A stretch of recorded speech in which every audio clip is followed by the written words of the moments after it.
오늘 마태복음 12장 22절부터 30절의 말씀을 왕의 통치와 영적 전쟁, 시대의 강한 자를 결박하라라는 제목으로 증거하도록 하겠습니다.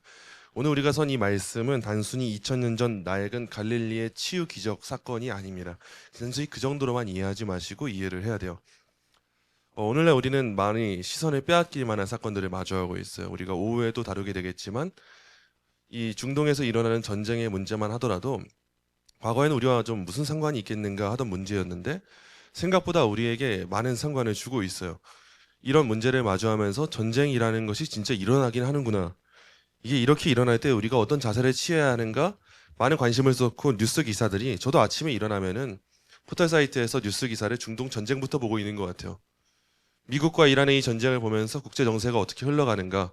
과연 이 입장 가운데 이런 상황 가운데 한국은 어떤 정치적 입장을 내보이고 있는가? 저도 이거부터 뉴스를 찾아보게 되더라고요.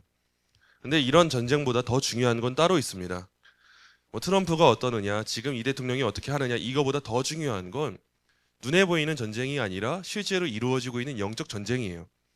우리가 이 영적인 전쟁에 관심을 두지 못한 채 이 땅에서 이루어지는 육적 전쟁에만 매몰되어 버리면 우리는 우리 영혼 구원이 아니라 단순히 이 땅에서 잘 먹고 잘 사는 번영 신학에 관심을 두게 됩니다. 그래서 우리가 오늘 본문을 통해서는 이 영적인 전쟁이 실제로 존재하고 있다는 사실을 볼 것이고, 이런 영적 전쟁 가운데 우리가 어떤 입장을 취해야 하는가, 이 내용을 살펴보려고 해요. 어거스틴은 이 세상을 하나님의 도성과 세상의 도성으로 구분해서 설명을 합니다. 초대 교부인 어거스틴이 이 세상에는 하나님의 도성이 있고 세상의 도성이 있다 말을 해요.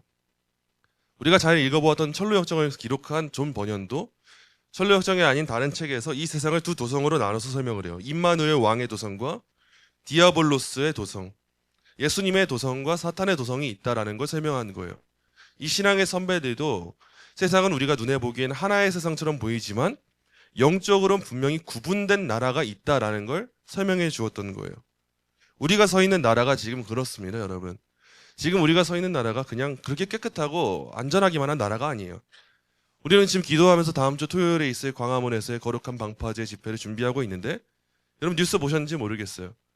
왜 하필 BTS는 컴백 공연을 광화문에서 어제 했을까? 저는 그냥 이게 음모론적인 해석이 아니라 전 치열한 영적 전쟁의 원리가 있다고 믿습니다.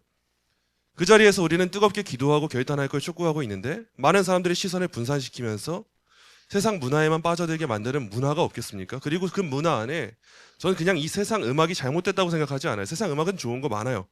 근데 이 음악 안에 담겨있는 세계관들과 서사를 볼 때 저는 그 안에 악한 그 역사가 얼마나 많을까 두려움을 갖고 어제 그 공연들을 보게 되더라고요.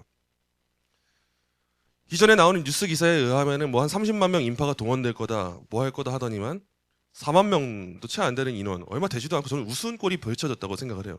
그 안에 경찰 인력이 거의 한 2만 명 가까이 관계자들이 그렇게 모였는데 사실 BTS의 팬들은 그렇게 모이지도 않았어요.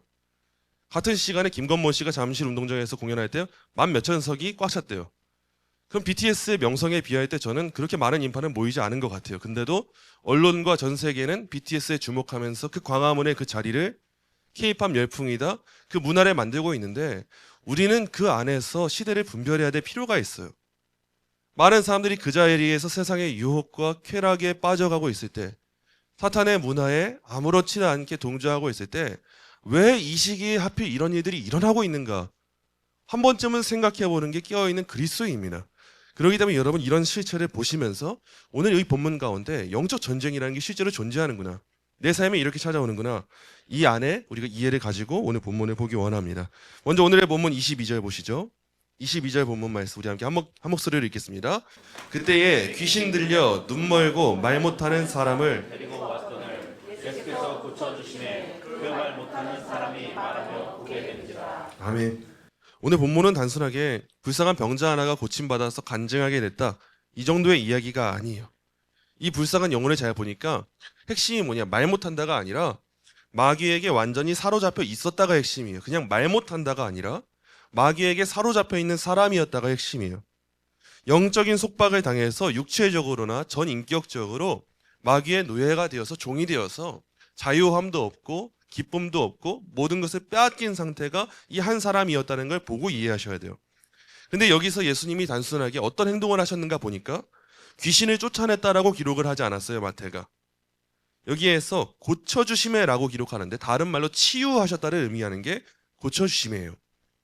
이 말은 예수님의 사역이 어떤 사역인가 보니까 마귀에게 이미 빼앗겨서 마귀에게 통치권이 다 사로잡혀서 마귀에게 무너지고 짓밟힌 그 영혼의 전 인격을 예수님은 고쳐주는 사역을 하신다. 이 사실을 보여주는 게 오늘의 본문입니다. 마태는 이 기적의 과정보다 이 사건이 야기한 거대한 갈등에 주목을 하면서 본문을 보여줘요. 여러분 곰곰이 생각해 보세요. 이 귀신 들려서 눈 멀고 말 못하는 자의 모습이 누구의 모습인가 생각해 보세요. 우리는 육체적으로 우리 교회는 참 감사하게도 눈 먼 사람이 없고 말 못하는 사람이 없어요. 근데 이 영혼이 마귀에게 빼앗겨서 이 시대의 강한 자에게 억압되어서 시대를 향해서 말하지 못하고 시대를 보지 못하는 이 영적으로 마귀에게 사로잡힌 사람이 누구인가를 보셔야 돼요. 어쩌면 이게 오늘날 이 시대 우리 조국 교회의 자화상이지 않을까 생각을 하게 됐어요. 무엇이 진짜 진리인지 보지 못하고 어제 왜 광화문에서 그런 콘서트가 열릴까? 그냥 한류 열풍인가 보다. 이 정도로만 이해하는 안목. 왜 우리는 진짜 준비해야 될 거룩한 그 집회를 준비하지 못할까? 왜 그걸 향해서 말하지 못할까 하는 우리의 닫혀버린 입. 바로 그런 걸 봐야 되는 거 아니에요? 교회가 그런 세상을 향해서 한마디 말도 못하고 아무런 말도 한 입도 뻥끗하지 못한 채로 가만히 있어버린다? 저는 바로 이 오늘 본문에 나오는 병자가 이 시대의 한국교회의 모습이구나 싶더라고요. 이 놀라운 기적 앞에서 상반된 두 반응이 터져 나옵니다. 먼저 23절이에요. 23절 우리 함께 읽겠습니다. 무리가 다 놀라 이르되 이는 다윗의 자손이 아니냐 하니 아멘. 우리가 다 놀랐어요. 원문에 보면 단순히 신기한 게 아니라 완전히 넋이 나가고 충격을 받았다를 의미하는 게 다 놀랐다라고 하는 표현입니다. 그러면서 그들이 질문을 하는데 이 사람이 다윗의 자손이 아니야? 라고 하는 질문을 할 때 그냥 단순히 놀라서 의심이 들어서 이 정도면 그럴 수도 있겠다가 아니라 굉장히 긍정적으로 어쩌면 우리가 기다려온 그 메시아가 이 사람인 것 같기도 해. 절대 무리는 그런 생각을 할 수 없는 사람들인데 이 기적이 얼마나 대단한지 저 사람이라면 어쩌면 메시아일 수도 있어. 이걸 감지한 거예요. 무리들이. 한 사건을 보고 한 역사를 보고 어떤 사람들은 하나님의 일을 찬양하고 하나님을 깨닫게 되는 경우가 있어요. 그래서 희한하게 신학대학원에 가면은 여러 전공들이 있는데 매 학년 꼭 있는 학교가 카이스트고요. 매 학년 꼭 있는 학과가 천문학과입니다. 그 천문학에서 전공을 하면서 박사과정까지 하던 교수님이던 분들이 천문학을 공부하고 저 별을 보고 태양계를 보고 저 지구를 연구하고 이 우주를 연구하다 보니까 이 광범위한 우주를 보니까 창조가 없을 수가 없다를 깨닫고 온 경우인 거예요. 어떤 사람들은 이 세상을 보면서 진화론을 말하지만 어떤 사람들은 반대로 놀라서 야 진리가 이 안에 있는 것 같아. 내가 그렇다면 이렇게 살면 안 되는 것 같아 라고 하는 걸 깨닫게 되는 거예요. 그런데 문제가 있죠. 빛이 딱 등장했을 때 세상은 빛을 보고 와 저게 빛이다 하면 좋겠지만 바퀴벌레처럼 도망가 버리는 사람들이 더 많습니다. 그냥 구석으로 더 가버리고 발악을 하는 사람들이 훨씬 많아요. 이 땅에 왕의 통치가 임할 때 기득권을 쥐고 있던 바리새인들이 이제 사색이 돼서 달려오기 시작해요. 바리새인들이 똑같은 기적을 두 눈으로 똑똑히 본 게 오늘의 장면이에요. 근데 부인할 수 없는 역사를 보고서도 다른 반응을 내보여요. 본문 24절입니다. 24절 말씀도 우리 함께 읽겠습니다. 바리새인들은 듣고 이르되 이가 귀신의 왕 바알세보를 힘입지 않고는 귀신을 쫓아내지 못하느니라. 바리새인들이 예수님을 향해서 쏘아붙여요. 이가 귀신의 왕 바알세보를 힘입지 않고는 귀신을 쫓아내지 못하느니라. 이건 단순하게 신학 논쟁이 아니에요. 당시 유대 랍비 문헌인 미시나에 따르면요. 주술 행위에 따르는 이 행위를 했을 때 돌로 쳐 죽여야 하는 사형에 임하게 했어요. 주술 행위는 굉장히 큰 중범죄였다는 거예요.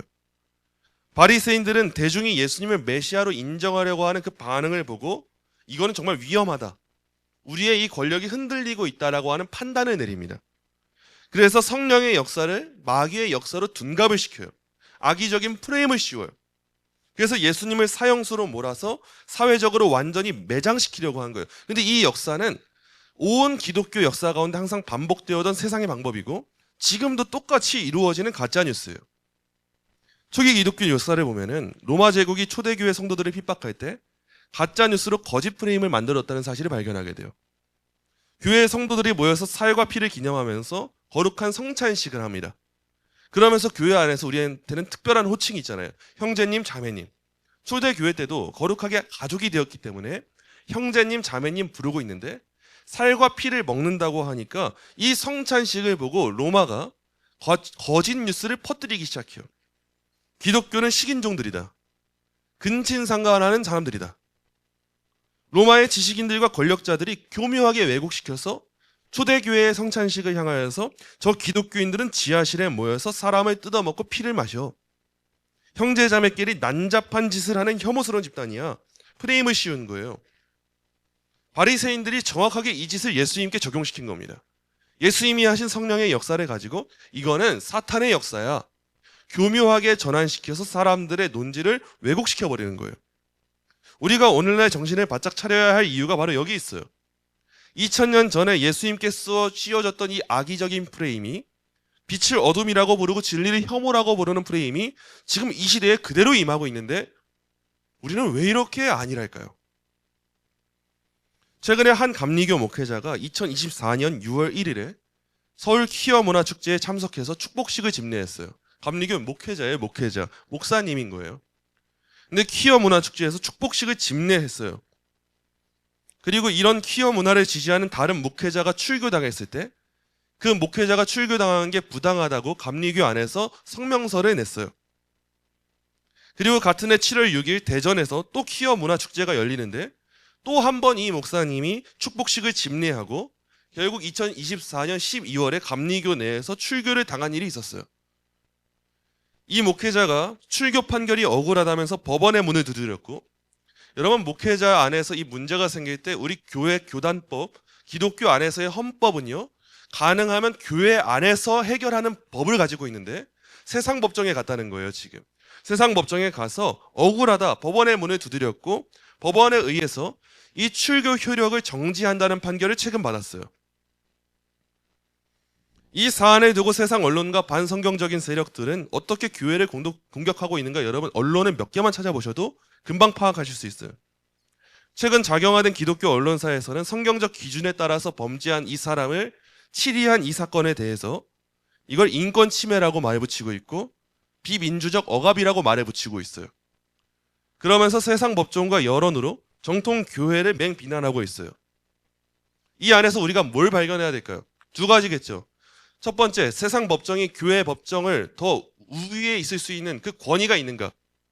교회가 치리하고 출교한 사건에 대해서 우리나라의 이 법정이, 한국의 법이 이 정교분리의 원칙 그렇게 따져가고 있잖아요, 지금. 과연 교단법을 침해하면서까지 그렇게 이 출교 효력을 정지시킬 수 있는가? 이걸 먼저 보아야 될 것이고, 둘째 뭡니까? 얼마나 지금 이렇게 타락한 교단이 되었는가를 봐야 되죠. 이런 상황 가운데 셋째, 이 기독 언론사라고 하는 사람들이 인권 침해라느니, 평등이 사라졌다느니, 성소수자들을 위한다느니 하면서 무슨 일을 하는데요? 이 언론사가 하는 일 항상 한 가지뿐이에요. 교회를 해체시켜요. 기독교 언론사라고 하면서 교회를 왜 그렇게 해체시키고 뭐가 민주적인 것인지 이런 언론을 퍼뜨리는데, 이런 사실을 잘 알지 못하는 현대 그리스도인들이 SNS에 떠도는 카드뉴스 몇 장 보면서 공유를 하기 시작해요. 이 사람 좀 억울했겠다. 이 사람 좀 진실된 사람이었는데, 그거를 그렇게 공유하는 거예요. 여러분, 이건 영적으로 심각한 무지이고 의도적인 프레임이에요.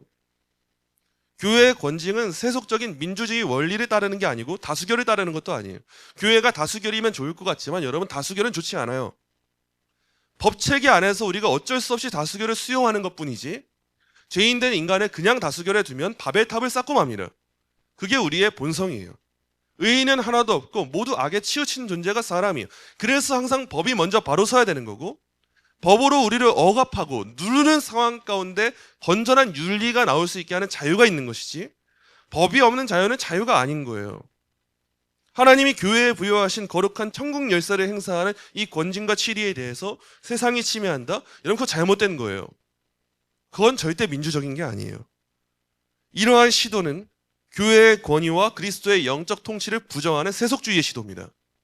이런 시도를 우리가 눈앞에 두고 있는데도 관심이 없어요. 이뿐만 아니에요.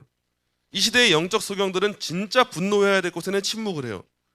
북한 인권 보고서 여러분 검색해 보시면 뉴스에 다 나오고 인터넷 자료에 다 있어요. 한번 쭉 읽어보세요. 우리가 그렇게 막 인정하는 단체들이 아니어도 북한 인권 보고서 그렇게 내놓은 단체들의 그 보고서를 한번 읽어보세요. 최근 언론에 보도되는 북한의 참혹한 현실을 한번 보세요. 러시아 우크라이나 전쟁 가운데 포로가 되었던 그 군인들의 그 언론에 보도된 내용만 한번 찾아보세요. 우리와 피를 나눈 북녘 땅의 동포들이 짐승보다 못한 취급받으면서 정치범 수용소에서 죽어가고 있잖아요. 그냥 최근에 나온 그 신의 악단 영화만 한번 보셔도 이해가 될 거예요. 그 영화는 그 안에 웃음기도 담아야 될 것이고 각색도 해야 될 것인데 그 영화가 아름답게 포장한 수준의 북한의 그 실태를 보면은 과연 우리가 진짜 인권 운동을 하고 진짜 사람의 생명을 존중하고 소수자를 존중한다면 어떻게 그 북한을 향해서 아무 목소리도 안 내고 있을 수가 있겠어요. 그런데 자칭 이 땅의 인권 운동가라고 하는 사람들 보니까 평화를 부르짖는 정치인들 보니까 북한의 이 끔찍한 인권 유린 앞에서는 한마디도 못해요. 벙어리가 돼버려요. 우리나라의 주적이 누군지 말도 못해요. 우리가 북한 사람을 미워하자는 게 아니에요. 그들이 갖고 있는 사상 자체가 우리의 주적이 되어야 마땅한 거예요.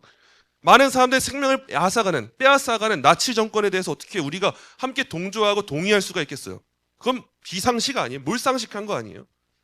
마찬가지로 김일성의 그 집단들, 그 공산주의 정권의 집단들, 그런 세력들에 대해서 한마디도 못하는 게 어떻게 인권운동이라고 할 수 있고 이웃사랑이라고 할 수가 있어요.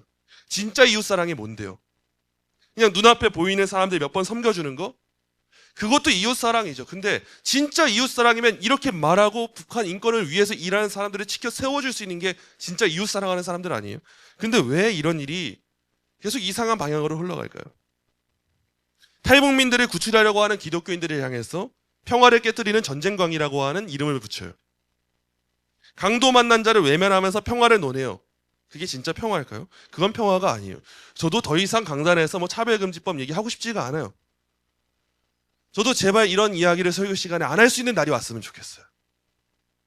지금 지속적으로 몇 주 동안 계속 설교 때마다 금요일이든 주일이든 가능하면 이 시대에 있는 일들을 여러분들에게 말씀을 드리려고 하는데 저는 이런 이야기를 하는 걸 좋아하는 사람이 아닙니다.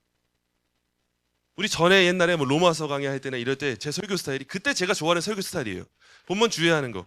그때 홍성호 목사님 제 설교 졸리다고 했잖아요. 저는 본문을 주의하고 그 구절구절들의 의미를 밝히고 그 안에서 교리적인 이야기를 하는 걸 좋아하고 저는 그런 설교를 즐겨 듣습니다.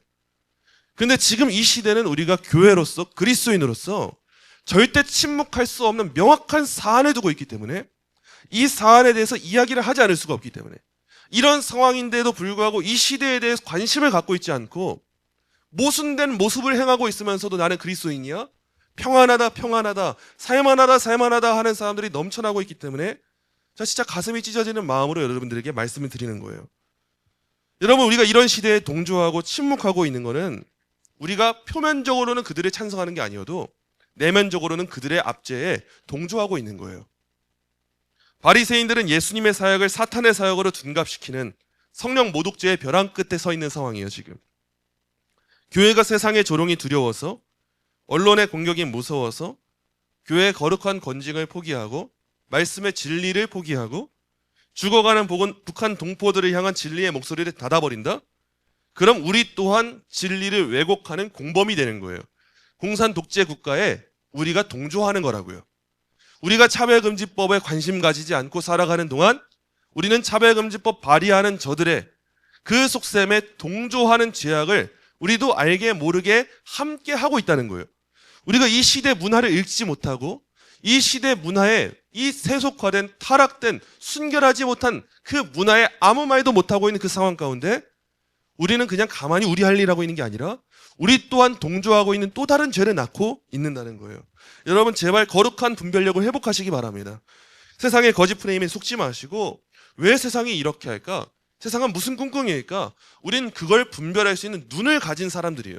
성령님이 내주하시게 될 때 우리 안목이 달라지게 됩니다.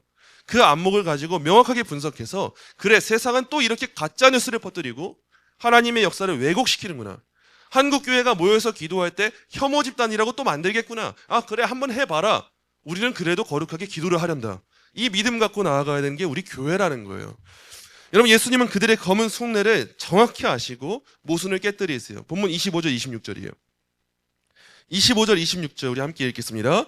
예수께서 그들의 생각을 아시고 이르시되 스스로 분쟁하는 나라마다 황폐해질 것이요 스스로 분쟁하는 동네나 집마다 서지 못하리라. 만일 사탄을 쫓아내면 스스로 분쟁하는 것이니 그리하고야 어떻게 그의 나라가 서겠느냐. 아멘. 사탄이 사탄을 쫓아내면 스스로 분쟁하는 것이니 그리하고야 어떻게 그의 나라가 서겠느냐. 예수님의 답변이 너무나 통쾌한데 우린 여기서 아주 중요한 하나의 실제를 발견하게 돼요. 그게 뭐냐? 사탄도 조직화된 나라가 있다는 거예요. 희한하게 한국의 복음주의 개혁주의 건전한 이 신학을 갖고 있다는 교회들은요, 이 영적 세계에 대해서 말하는 걸 꺼려하는 이상한 한국 교회 토양이 있어요. 이게 왜 그럴까 생각을 해보니까 한국 교회는 과거 오래전에 신비주의 운동, 오순절로 부흥을 했던 교회가 우리 한국 교회이기 때문에 신비주의 운동이 열풍이었죠. 한국 교회 70년대, 80년대 부흥의 세대 때. 근데 그거에 대한 반발로 신학을 건강하게 세우자라고 하는 집단들이 세우기 시작했는데 이게 그 반발에 의해서 생겨나다 보니까 너무 중요한 영적 세계에 대해서 말하는 것까지도 두려워하는 경향이 오늘날까지 온 것 같아요. 우리가 건강한 신학을 가지고 건강한 교회를 복음 중심으로 세워가야 하는데 그 건강한 성경적 세계관 안에 무엇이 담겨 있냐? 영적 세계가 실제한다는 것까지도 담겨져 있습니다. 하나님 나라가 실제하듯이 사탄의 나라가 실제해요. 그래서 우리는 영적 전쟁에 대해 말하는 걸 거리껴 할 필요가 없어요. 하나님이 우리의 삶 가운데 통치하시고 역사하시듯이 그런 하나님 나라가 우리에게 임하듯이 반대로 사탄의 나라도 실제로 조직화되어 있고 사탄의 통치권 안에 사탄이 역사하게 하는 그 귀신들의 역사가 실제로 존재한다는 거예요. 마귀는 그냥 허공을 떠도는 귀신 나부랭이가 아니에요. 마귀는 실제에서 세상을 타락시킵니다. 반성경적인 법안을 만들어요. 교회를 무너뜨리기 위해서 정치, 경제, 문화, 언론에 치밀하게 침투하고 있어요. 그 제국을 형성하고 있어요. 그런데 그 교활한 사탄이 자신의 군대를 스스로 파괴하는 행위를 예수님을 통해 하겠느냐? 예수님이 물으시는 거예요. 게다가 예수님이 27절에서 치명탄을 날리세요. 27절이요. 또 내가 바알세불을 힘입어 귀신을 쫓아내면 너희의 아들들은 누구를 힘입어 쫓아내느냐? 그러므로 그들이 너희의 재판관이 되리라. 여기서 너희의 아들들은 실제 자녀를 의미하는 게 아니에요. 바리새인들 사이에서도 축기 사역을 하는 사람들이 실제로 있었던 거예요. 바리새인들이 자기 제자들이 그 귀신을 쫓아내는 일을 할 때에는 하나님의 일이라고 손뼉을 쳤습니다. 그래, 내 제자들이 축기 사역을 잘하는구나. 바리새인들이 손뼉을 쳤는데 이제 와서 예수님한테 사탄의 일이다? 예수님 물으시는 거예요. 내 사역이 사탄의 일이라고? 그러면 너희 제자들도 다 사탄의 하수인이야? 예수님 진짜 통쾌하게 한 대 때리시는 겁니다. 그들의 지독한 자기 모순과 위선에 만천하에 발가 벗겨버리시는 거예요. 그리고 28절에서 우리한테 너무도 가슴 벅찬 폭탄 선언을 하세요. 28절 말씀 우리 함께 한 목소리를 읽겠습니다. 그러나 내가 하나님의 성령을 힘입어 귀신을 쫓아내는 것이면 하나님의 나라가 아멘. 예수님의 축기 사역은 단순히 마술이나 구판이 아니에요. 단순한 사탄에게 그냥 마술하고 굿하고 이게 아니라 사탄의 나라의 심장부에 전면전을 선포하신 사건이 이 사건이고 아주 칼을 꽂아버리신 거예요. 그러면서 이 사건이 무엇을 알린 거냐? 하나님 나라가 이 땅에 도래했다를 알린 사건이 이 사건이에요. 내가 가만히 있을 줄 알았지? 나 가만 안 있어. 하나님 나라 지금 임했어. 너희한테 임한 거야. 이제 전쟁 시작이야. 이걸 밝혀주신 거예요. 그래서 마태는 여기서 특별히 자기가 즐겨 쓰던 천국이라는 표현을 쓰기보다 더 사탄의 나라와 대조될 수 있도록 나라라고 하는 표현을 쓰는 거예요. 마태가 괜히 이렇게 기록하지가 않습니다. 천국이라고 하면 추상적으로 죽어서 가는 곳 이렇게 생각하니까 사탄에게도 나라가 있어. 근데 예수님에게 나라가 있어. 예수님의 나라가 지금 임했대. 마태가 의도적으로 본문을 기록하고 있어요. 이 본문에 등장하는 원어를 보면 시제가 더 특별하고 흥미로워요. 이미 너희에게 임하였느니라고 할 때 여기서 임하였느니라의 의미는요, 뜬구름 잡듯이 언젠가 올걸? 가까이 오고 있어. 이 의미가 아니에요. 이미 왔어. 지금 이 시간 이 자리를 뚫고 와서 실제가 되었어를 말하는 게 임하였느니라예요. 과거형이고 이미 진행된 일이고 이미 이루어진 일인 거예요. 여러분, 우리가 예수 그리스도를 주로 믿고 시인하는 그 순간 하나님 나라는 죽어서 가는 것이 아니라 우리에게 이미 임한 겁니다. 하나님 나라가 이미 임해서 나의 주권은 사탄에게 있는 게 아니라 예수님께 있게 되었다는 거예요. 그럼 우리 삶에 다가오는 영적 전쟁 가운데 사탄이 날 어떻게 할까 두려워하고 두려워할 이유가 없어요. 왜요? 사탄을 이기시는 예수님이 나의 왕이신데 그분의 나라가 나에게 이미 임했는데 우리가 뭐가 두렵겠습니까? 우리에게 무엇이 두렵겠고 무엇이 우리를 막을 수 있겠어요? 우리에게 그 믿음이 있어야 돼요. 천국은 죽어서 가는 곳이에요. 그렇지만 그 천국은 이미 저와 여러분에게 임한 거예요. 이런 마음을 가지고 걸어가는 순례자들은 이 땅에 영원히 거할 곳이 아니라는 걸 알아요. 이 땅은 사탄이 역사하는 곳이라는 걸 알아요. 바알세불이 잠깐 힘을 입어서 우리한테 역사하겠구나를 알아요. 그래서 이 땅이 아무리 화려해 보이고 머물고 싶어 보인다 할지라도 이미 마음은 천국에 뒀어요. 그리고 내 안에 이미 천국이 있어요. 그렇기 때문에 세상에서 나한테 비교하고 조롱하고 너 이거 없지 말해도 흔들리지가 않아요. 왜요? 우린 이미 저 좋은 천국을 가졌으니까. 이미 그 나라가 임했으니까 흔들리지 않는 순례자의 걸음을 간다는 거예요. 이어지는 29절 보시죠. 예수님이 영적 전쟁의 핵심 비유를 드세요. 29절 함께 읽겠습니다. 사람이 먼저 강한 자를 결박하지 않고서야 어떻게 그 강한 자의 집에 들어가 그 세간에 강탈하겠느냐. 결박한 후에야 그 집을 강탈하리라. 아멘. 여러분, 이 강한 자가 누구겠어요? 이 세상에 신노릇하면서 교회 조롱하는 사탄이에요. 세간이 무엇일까요? 사탄의 이 신노릇에 거짓 사상에 속아가지고 언론에 속아가지고 눈 멀고 벙어리 된 채 포로로 끌려가던 불쌍한 영혼들 아니에요? 예수님이 사탄과 타협하지 않으세요. 대화하지 않으세요.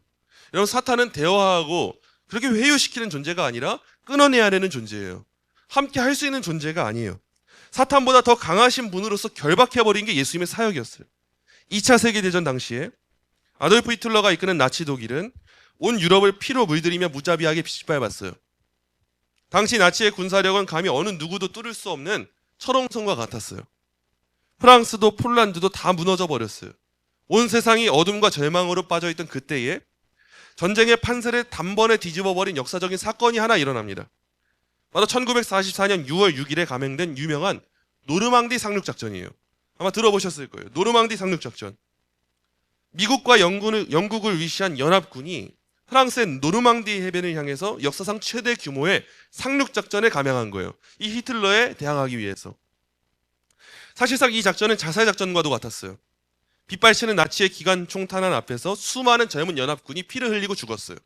이미 나치가 장악하고 있는 해변가인데 미국과 영국의 연합군이 들어간다? 장악된 자리에 들어가는데 지는 건 당연한 싸움이죠. 바닷물이 피로 붉게 물들었어요. 수많은 그 젊은 군인들이 얼마나 많이 죽었는지 몰라요. 그런데 연합군이 엄청난 희생을 뚫고 마침내 절대 무너지지 않을 것 같았던 나치의 철옹성을 박살내고 노르망디 해변에 깃발을 하나 꽂았습니다. 결국에는 수많은 군인들이 죽었다 해도 그러나 저러나 이 노르망디 해변에 상륙에 성공한 거예요. 이 운명적인 날을 역사에서는 디데이라고 부르기 시작했어요. 우리가 흔히 디데이라고 말하는 용어가 바로 이 노르망디 상륙 작전에서 시작된 용어예요. 군사 전문가들이 입을 모아서 이렇게 말을 해요. 노르망디 해변의 방어선이 뚫린 그 디데이에 사실상 제2차 세계대전의 승패는 이미 끝난 것이다. 무슨 뜻입니까?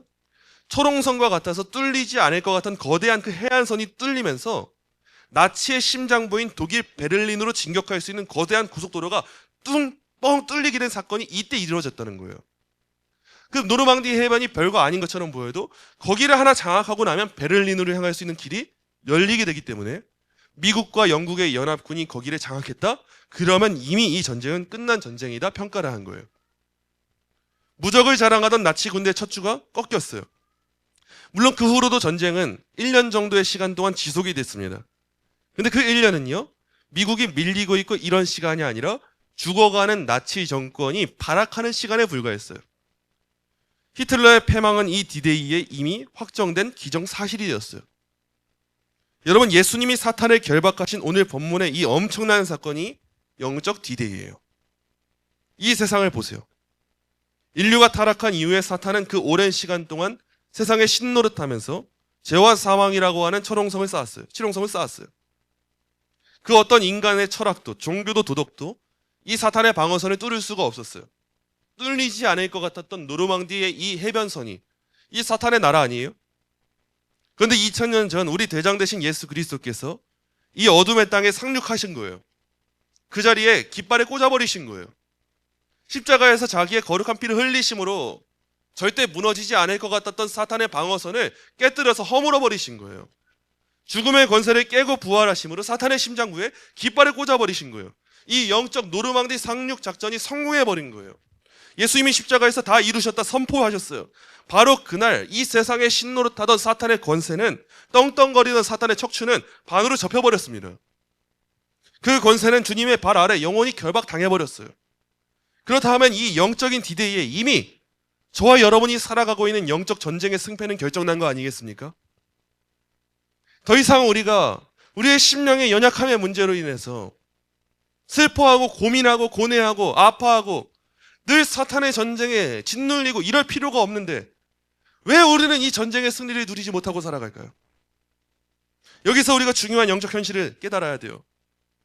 역사적으로 연합군이 상륙한 D-Day로부터 나치가 완전히 정복당한 이 V-Day까지 11개월의 시간이 필요했어요. 승리는 D-Day에 결정났지만 히틀러의 잔당들은 자신들의 패배를 직감하고 더 발악하면서 연합군에게 저항하는 시간이 11개월까지 갔어요. 이 세상이 왜 이렇게 나를 힘들게 할까? 이 세상이 왜 이렇게 교회를 힘들게 할까? 왜 이렇게 세상이 믿는 자들을 혐오 집단으로 만들고 있을까? 왜 이렇게 이 세상은 믿는 자들을 못 잡아먹어서 안달날까? 왜 저 북한 정권은 그렇게나 잔인하게 기독교인들을 핍박할까? 왜 반성경적인 사조들이 교회를 무너뜨리려고 혈안이 될까? 그 이유가 뭘까? 사탄이 이기고 있어요? 아니요. 사탄이 이기고 있어서가 아니라 사탄이 지고 있어서 그렇다는 거예요. 사탄이 패배를 직감하고 지금 발악하고 있다는 거예요. 그 빛을 보고 바퀴벌레들이 도망가는 것처럼 사탄이 어떻게 하면 알을 하나 더 깔까? 어떻게 하면 조금이라도 더 한 영혼이라도 빼앗을 수 있을까? 사탄은 지금 그렇게 살아가고 있다는 거예요. 그러므로 사랑하는 하나님의 군사들, 우리 성도 여러분, 사탄의 이 최후 발악에 절대 속지 마시기 바랍니다. 사탄이 최후의 발악할 때 내가 지고 있겠구나, 나는 졌어, 이게 아니라 이미 이기신 예수 그리스도 때문에 이렇게 되었구나. 사탄이 어디까지 발악하나 한번 보자. 주눅들지 않고 바라보시기 원해요.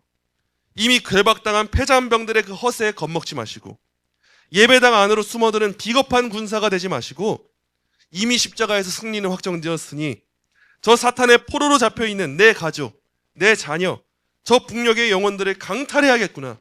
나에게 맡기신 사명이 무엇일까? 영광스러운 그 승리의 군대로 진군하는 여러분 되시기 원합니다. 말씀 맺겠습니다. 여러분 마지막 30절 보시죠. 한 목소리로 읽겠습니다.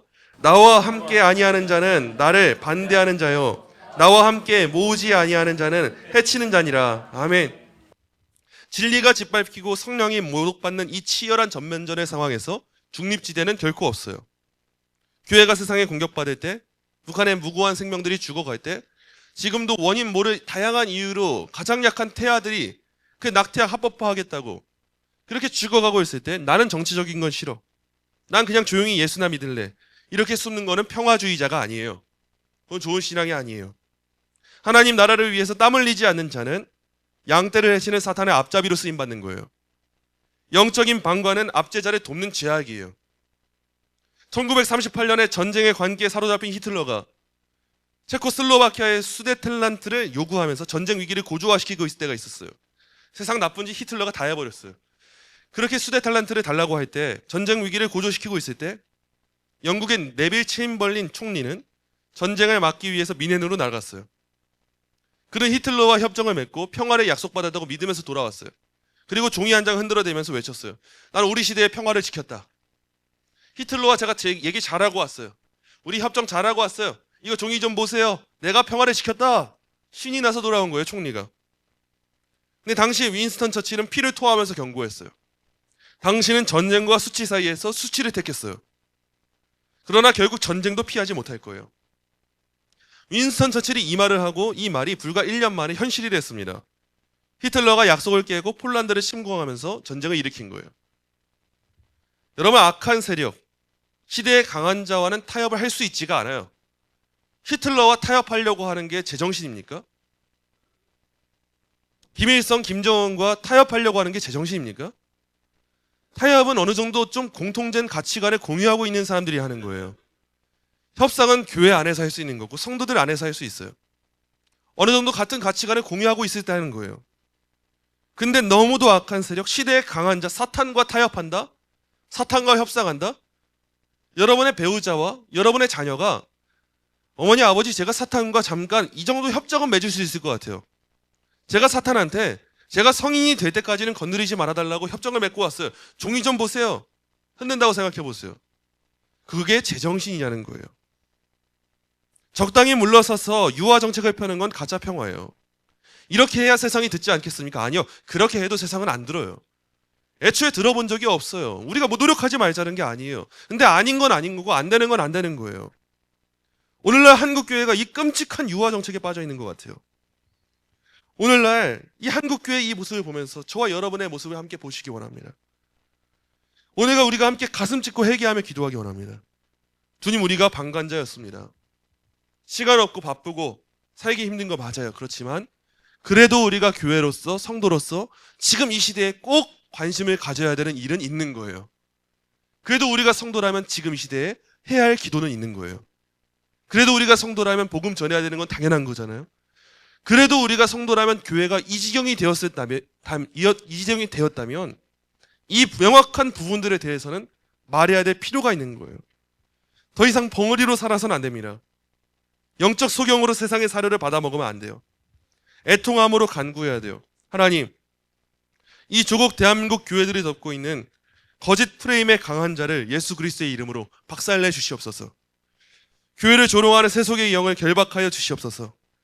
저 북녘 땅에 있는 김일성 주체 사상의 강한 자의 진을 성령의 불로 태워 주시옵소서.